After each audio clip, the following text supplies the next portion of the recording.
कुमारी पूजो को गोलबाती में मनाया गया। दुर्गा पूजा के 9वें दिन कुमारी पूजो को गोलबाती गांव में आयोजित किया गया था। कालीनता नटमंडी विकास संघ और ग्रामीणों द्वारा आयोजित इस पूजा के आसपास के गांव के चारों ओर एक उत्सव का माहौल था।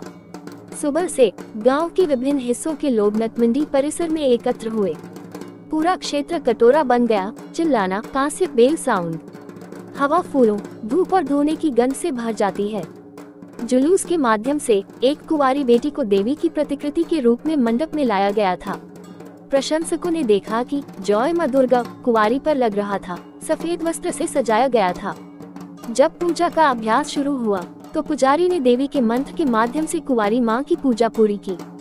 भक्त उंगली देते हैं, आरती करते हैं और एक देवी के रूप में उसकी पूजा करते हैं और आशीर्वाद प्राप्त करते हैं। प्रसाद को पूजा के अंत में मौजूद सभी के बीच वितरित किया जाता है। आयोजन समिति के अध्यक्ष ने कहा, कुमारी पूजो हमारे गांव के मुख्य आकर्षणों में से एक है। यह न केवल धार्मिक प्रथाओं है, बल्कि महिलाओं की शक्ति के प्रति सम्मान और भक्ति की अभिव्यक्ति भी है। त्योहार पर ध्यान केंद्रित करते हुए गोलबाती गांव में एक अनोखी बैठक की गई।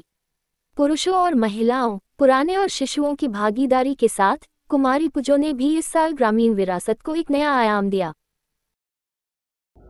ना प्रथमत आज के आमादेर महानवमी আমি সবাইকে আমাদের এই অঞ্চলের সমস্ত মানুষকে এই মহানবমীর অনেক অনেক শুভেচ্ছা, অভিনন্দন। এবং আমাদের এই গোয়ালবাটি কালীমাতা নাট মন্দির, এদের এটা হচ্ছে ৭৯তম বর্ষ এবং খুব ভক্তি ভরে আন্তরিকভাবে আমাদের এই শারদীয় উৎসবটাকে উদযাপন করে। এখানকার যারা অধিবাসীবৃন্দ যারা আছেন তাদের অক্লান্ত পরিশ্রম এবং তাদের এই একতাবদ্ধতা আমাকে অনেকটা মুগ্ধ করে। আমি দেখেছি, গতবারও আমি এখানে এসেছিলাম, আমাদের এখানকার যিনি বিধায়ক মাননীয়া ফিরদৌসী বেগম তিনিও এসেছিলেন। এবং এত বড় একটা এলাকা, একটা প্রাচীন পুজো, অথচ পশ্চিমবঙ্গ সরকারের মাননীয় মুখ্যমন্ত্রী মমতা বন্দ্যোপাধ্যায় আমাদের এই পুজো কমিটিগুলোকে পুজোকে ভালোভাবে করার জন্য আর্থিক অনুদান দেন।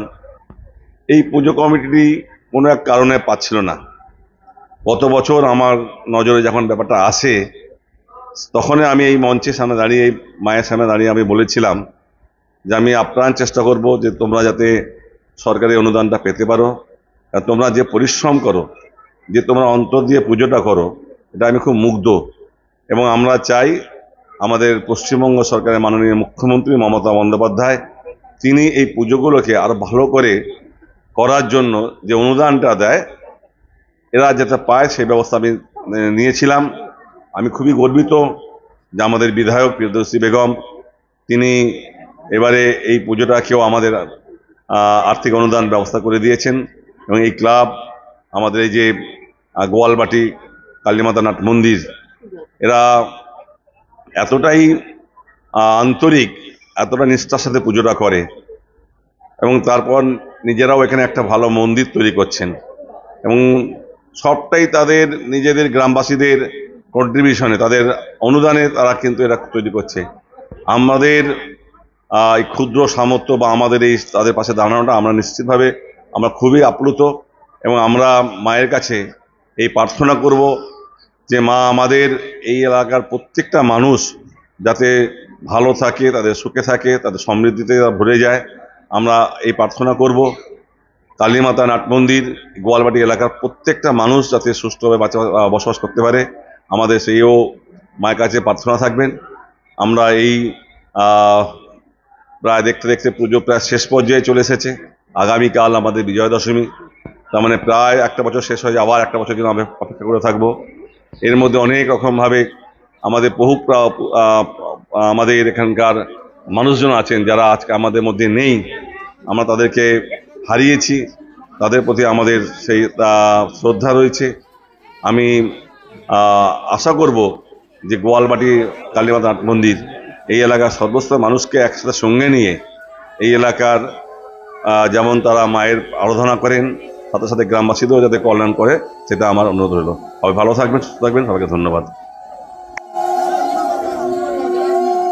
আপনার নামটা একটু? আমার নাম সুকান্ত হালদার। আমি এই সার্বজনীন দুর্গা উৎসব পূজার একজন সক্রিয় সদস্য। আর কালীমাতা নাট মন্দির উন্নয়ন সমিতি যারা পরিচালনার দায়িত্বে আছে, সেই কালীমাতা নাট মন্দির উন্নয়ন সমিতির আমি সম্পাদক। আপনাদের এই পুজো প্যান্ডেল পুজো কত বছর হলো? এইটা আমাদের পূর্বপুরুষরা করে আসছে, তাদের সাল অনুযায়ী আমাদের এটা ৭৯তম বৎসরের পদার্পণ করলো। মানে আজকের এই সঙ্গীত পুজো এত জাঁকজমক, এত আড়ম্বর, এই ভাবনা চিন্তাটা কিভাবে আসে? এই ভাবনা চিন্তা এলাকার আশেপাশে এলাকায় কোনো জায়গায় এই কুমারী পূজা হয় না। তো আমরা সাধারণ কুমারী পূজা টিভিতে দেখেছি, সেটা বেলুড় মঠে হয়। তো বেলুড় মঠের এই আগ্রহটা আমাদের দীর্ঘদিনের একটা পরিকল্পনা ছিল। তো আমাদের কমিটি থেকে গত এইটা 4 বৎসরে পড়েছে, আমরা একটা আলোচনা করলাম যে এই কুমারী মায়ের পুজোটা করলে কেমন হয়, এলাকা তো আশেপাশে হয় না। তো আমার সাথে সাথে আমার সক্রিয় যত সদস্য, সভাপতি উপস্থিত আছে বিশ্বনাথ মণ্ডল, সবার অনুমতি নিয়ে আমরা এই দীর্ঘদিনের একটা পরিকল্পনা আমরা সেটা বাস্তবায়িত রূপায়ণ করেছি। এবছর কি প্রথম আরম্ভ করলেন এই কুমারী? না, কুমারী পূজা এটা আমাদের ৪র্থতম বৎসরে পড়লো। আপনাদের এই মণ্ডপের বাইরে আমি দেখছি একটা নতুন মন্দির তৈরি হচ্ছে, এই মন্দিরটা নিয়ে যদি একটু বিস্তারিত এই বলতে পারেন কালীমাতা নাট মন্দির উন্নয়ন সমিতির একটা যে ট্রাস্টটি আমরা করেছি, এটা আমাদের অনেকের হয়তো ভুল ধারণা বা ব্যাখ্যা হতে পারে। আমাদের বেশি করে বলবো যে এই 9 জনের একটা মানে কমিটি হয়, কারণ এটা সরকারি অনুমোদন পেতে গেলে 9 জন 7 জন 5 জনের নাম একটা কমিটি হয়। তো এই 9 জনের কমিটি আমাদের আছে। তো এই 9 জনের কমিটির সাথে সাথে এটা গ্রামবাসীকে আমরা উৎসর্গ করেছি। সমস্ত শুধু আমার দান নয়, হ্যাঁ, এখানে এই 9 জনের দান নয়, এটা সমস্ত গ্রামবাসী বৃন্দের একান্ত প্রচেষ্টায় এই কালীমাতা নাট মন্দির উন্নয়ন সমিতি নামে একটা ট্রাস্টি করেছি। দীর্ঘদিনের আমাদের একটা ইচ্ছা ছিল কালীমাতা এই মন্দিরটা, ছোট একটা মন্দির ছিল, আপনারা নিশ্চয়ই মানে দেখতে পাচ্ছেন সামনে যে মন্দির, হরি মন্দিরটা আছে, এরকমই একটা মন্দির ছিল। তো এই মন্দিরটা আমরা সবাই মিলে গ্রামের মানুষকে ডেকে আমরা পুনর্সংস্কার করার জন্য আমরা চিন্তা ভাবনা করেছি, এবং সকলের অনুমতি এবং সকলের একান্ত প্রচেষ্টায় সহযোগিতায় আজকে দেখতে পাচ্ছেন এই দীর্ঘ 70-80 ফুটের এই মন্দিরটা আমরা দাঁড় করাতে পেরেছি। আশীর্বাদ দেবেন? সব আগে গিয়ে যেন অনেক ভালো থাকে। হ্যাঁ, আজকের এই কুমারী পুজো নিয়ে একটু বলুন। আজ শুভ মহানবমী। শুভ মহানবমীর সমস্ত দর্শককে জানাই প্রীতি শুভেচ্ছা, অভিনন্দন, আন্তরিক ভালোবাসা। এই কুমারী পূজা হলো মায়ের শিশুরূপের পূজা, যে পূজার মাধ্যমে আমরা সমস্ত কুমারী বা ছোট ছোট মেয়েদের সন্তান রূপে যে লালন পালন করি, তাদের মধ্যে যে দেবী বিরাজ করেন, সেই রূপে আমরা আজকে এই ছোট কন্যার পূজা করব। মা যে সর্বত্র সর্বশক্তিমান এবং সবার মধ্যে যে বিরাজিতা, যে ছোট থেকে এবং বড় সবার মধ্যে, সেই রূপে আমরা আজকে বাল্যকাল হিসাবে মায়ের কুমারী রূপে। এই কুমারী পূজার অর্থ হলো দেবী দুর্গার পূজা করলে যে 16 কলা পূর্ণ হয়, সেই 16 কলার পূর্ণ রূপ কুমারী পুজো করলে পাওয়া যায়। আমাদের বিভিন্ন জায়গায় পূজা হয়, যে হোম হয়, তারপরে বলিদান হয়, তারপরে এই যে জপ পূজার যে আনুষঙ্গিক, সেখানে 12 ভাগ পাওয়া যায়। কিন্তু কুমারী পূজাটা হলো সম্পূর্ণ 16 কলা, মানে 16টা যে ভাগের যে পূরণের ফল, সেই পূর্ণ ফলটা পাওয়া যায়। যেমন আমাদের সংকল্প বাক্যে আছে চতুর্বর্গ ফলপ্রাপ্তি, যেমন ধর্ম, অর্থ, কাম, মোক্ষ, এই 4টে ভাগের পূর্ণ ফল এই কুমারী পুজোর মাধ্যমে সম্পূর্ণ হয়। এই আমাদের কুমারী, সেই জন্য আজকে এই গোয়ালবাটি গ্রামবাসীবৃন্দ সবার মঙ্গল কামনায়, সমস্ত এলাকা বা সমস্ত পৃথিবীবাসীর মঙ্গল কামনায় আজকে আমাদের এই কুমারী রূপে মায়ের পূজা হবে। যে কুমারী রূপে মা এসেছেন আমাদের মধ্যে, সবাইকে আশীর্বাদ করুক, মায়ের কাছে এটাই প্রার্থনা করি, যাতে মা সবাইকে সন্তানাদির বা আমাদের এই মর্তবাসীর সবাইকে ভালো রাখুক, সুস্থ রাখুক, সবাই আনন্দে পূজা কাটুক এবং সবাই আনন্দে সবাই মায়ের এই পূজায় মেতে উঠুক। আমার নাম শ্রী সুকান্ত চক্রবর্তী, ইনি আমার মামা হন, ইনিও আমার অনেক দিন সহকারী। এনার নাম হলো বিশ্বজিৎ চক্রবর্তী। ইনি আমার সাথে অনেক দিন, এবং আমার আগে ইনি এই মণ্ডপে পূজা করতে, এবং এই আজকে আমার সাথে এখনো পর্যন্ত উনি আছেন। আমরা এইভাবে মায়ের যতটুকু মায়ের ইচ্ছায়, মায়ের কৃপায় পূজা করছি। আজকে মায়ের সঙ্গে আরেক মাকে পেয়েছি। মা, আপনার নামটা কি? আমার নাম মন্দিরা মণ্ডল। আপনি কত বছরের পুজো মণ্ডপের সাথে যুক্ত? আমি গোয়ালবাটিতে আমার বিয়ে হয়ে এসেছি, 50 বছর আমি এখানে আছি। এই যে মায়ের পুজো আপনাদের গ্রামে সব মায়েদের কেমন অনুভূতি, কেমন লাগে?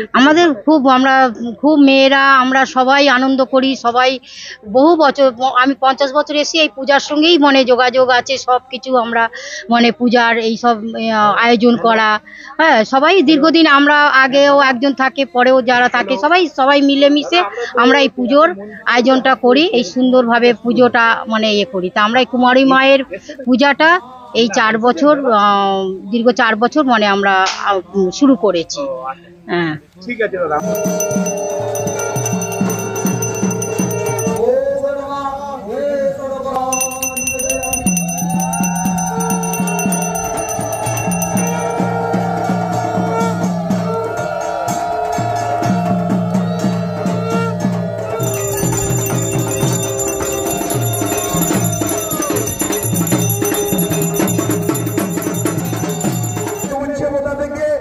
আমরা মাকে মাতৃরূপে পূজা করার জন্য আজকে আমাদের এই ঠাকুরতলার প্রাঙ্গণে উপস্থিত করেছি।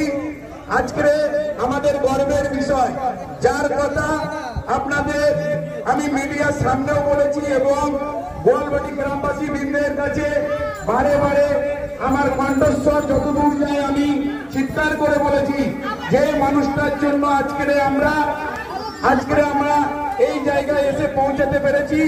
আমাদের সোনারপুর উত্তর বিধানসভার আমাদের সাংগঠনিক প্রধান, আমাদের দাদা, আমাদের কাছের মানুষ, আমাদের হৃদয়ে যার দাঁত কেটে কেটে এসছে, সেই নজরুলদা আমাদের মধ্যে উপস্থিত হয়েছেন। আরো একটা কথা, আমাদের এই গোয়ালবাটি সার্বজনীন দুর্গা উৎসব এই এলাকার সব থেকে প্রাচীনতম, ৭৯তম বৎসর দাদার আগামী গত বছর দাদা এই পূজা মণ্ডপ থেকে বলে গেছেন যে তোদের পূজাটা আমি পারমিশন করিয়ে দেবো। তা দাদার সান্নিধ্য, দাদার মাথায়, আমাদের মাথায় হাত আছে বলে দাদা নিজে দায়িত্ব নিয়ে আমাদের সরকারি অনুদানটা দাদা পাইয়ে দিলেন ১,১০,০০০ টাকা দাদার নামে আর দিদির নামে। সবাই বড় জোরে হাততালি। এখনো বলছি, আগেও বলেছি, এই মানুষটা আমাদের সব সময় কাছে আছেন এবং থাকার সব সময় একটা যত অভিযোগ দাদার কাছে নিয়ে যায়, কোনোদিন আমাদেরকে কোনো বিতৃষ্ণা আমাদের মধ্যে দেখায়নি। আমাদের যথেষ্ট সময় দিয়ে আমাদের সব কথা শুনেছে এবং সেইগুলো আমাদের বাস্তবে রূপান্তরিত করেছে। এই মানুষটা আমরা ভুলবো না। আমাদের এই গ্রামবাসী বৃন্দে সবাই সব সময় আমাদের নয়নের মণি হয়ে থাকবে। আর যার কথা না বললে নয়, সেই সোনারপুর উত্তর বিধানসভার বিধায়িকা দিদি আমাদের এখানে ফিতে কেটে গেছেন, আপনারা সবাই জানেন। দুজনেই আমাদেরকে সব সময় আমাদের অভাব অভিযোগ মিটিয়েছে। তাই আমরা দাদাকে কাছে পেয়ে সত্যি আমরা আজ গর্বিত। ওনার অমূল্য সময় নিয়ে উনি আমাদের কাছে এসেছেন। আমাদের বলেছিল বর্ণাঢ্য শোভাযাত্রায় অংশগ্রহণ করব, কিন্তু এত কাজের সোনারপুর আমাদের সাংগঠনিক প্রধান